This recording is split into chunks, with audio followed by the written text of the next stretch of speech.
Now, your 13 First Alert weather forecast. Well, good morning, everyone, and happy Friday. The time is now 6:13 on, of course, your Friday morning. We have finally made it to the end of the work week. Turning the page into the weekend, we are looking at a complete 180 from last weekend. We had temperatures rather cool and chilly in the 60s.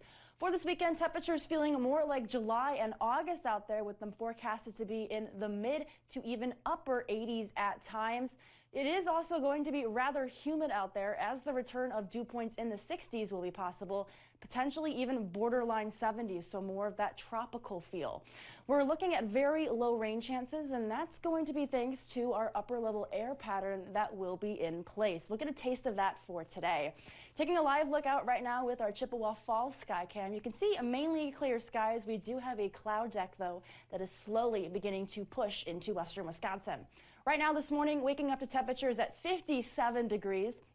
Winds are rather light out of the east-southeast up to about 3 miles an hour, and our dew points are very close to our air temperatures yet again this morning, and that has allowed for some patchy fog to develop. Nothing in the way of the dense fog that we saw yesterday, though, thankfully.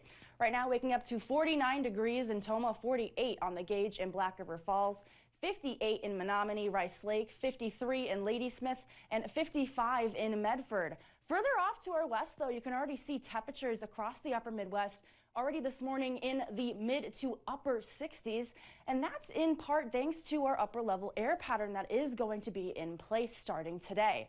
Dew point wise, we are hovering in the 50s, but again, the further west you do go, more so in the 60s. And talking a little bit more about our upper level air pattern, we have what we call an omega block in place. We have two different areas of low pressure, one situated further off to our east and one situated further off to our west. In the middle, we have an area or a ridge of high pressure, and with that, that is allowing those winds to turn more out of the south, bringing in those warmer as well as those more muggier conditions. This air pattern will be staying with us for this weekend and into the beginning of early next week.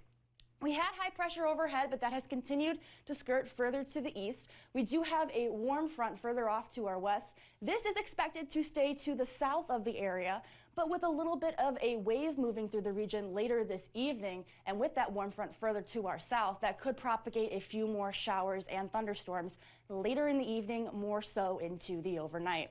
Timing things out with our forecast model, partly cloudy skies will become the name of the game later this evening. This run has those showers beginning to approach western Wisconsin later this afternoon. So if you do have any plans to be outdoors, you may want to keep the umbrella nearby. Those best chances, though, do look to be into the overnight. Timing things out into your Saturday, plenty of sunshine is in store. We are looking at those rain chances coming to an end. Pretty much the same story moving into early Sunday morning. Again, if you are heading out for Friday night lights, do make sure you have the umbrella in hand. Those chances are isolated to scattered in nature, so not everyone will see the rain this evening. Highs today are forecasted to be in the 80s pretty much everywhere. A little bit cooler further to the north. Overnight lows tonight tumbling down into the 60s. Looking ahead with your 7-day forecast, those 80s do look to stick around over the next few days. A little bit cooler, though, on Wednesday, as we will have a cold front that'll be approaching the area. And today's Sunshine Award goes to Peggy Kopp from John Dewar. John writes, "Peggy was my manager with Festival Foods for over 10 years and then a coworker for almost 18 years total. She was more than a manager. She was a mentor and a close friend. She volunteers endless hours with the Hannah Center. Peggy also had a part-time job with Shopco. After she finished her long hours with Festival, she would go to her second job. I just want Peggy to understand and know she truly makes the world a better place." If you would like to nominate someone for the Sunshine Award, you can send us an email or head over to our website at WEAU.com.